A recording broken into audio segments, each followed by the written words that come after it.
बद्दल काय सांगशील? मी नांदेड वाघाळा महानगरपालिका 20 आणि 19 प्रभागामध्ये सर्वच्या सर्व 9 उमेदवार निवडून दिले भाजपाचे, याबद्दल सर्व मायबाप जनतेचे मी आभार मानतो।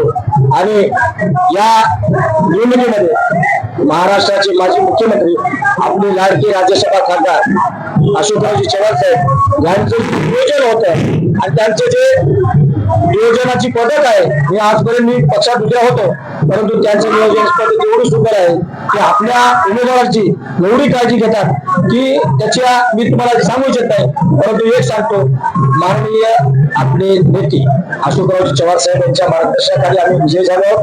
आणि दुसरी विषय असा आहे की साहेबांना जे जनतेला आश्वासन दिलं की या भागाचा मी विकास करून दाखवतो आणि साहेबांवर जनतेला विश्वास ठेवला आणि सर्वच्या सर्व उमेदवार 6,500 मताधिक्याने निवडून आलेले आहेत। याबद्दल मी सर्वांचे मायबाप जनतेचे सगळ्यांचे आभार मानतो आणि पुन्हा एक बार सांगतो, नांदेड जिल्ह्याचा विकास पुरुष फक्त चव्हाण साहेब आहेत, त्याच्या व्यतिरिक्त कोणी नाही, एवढं सांगतो।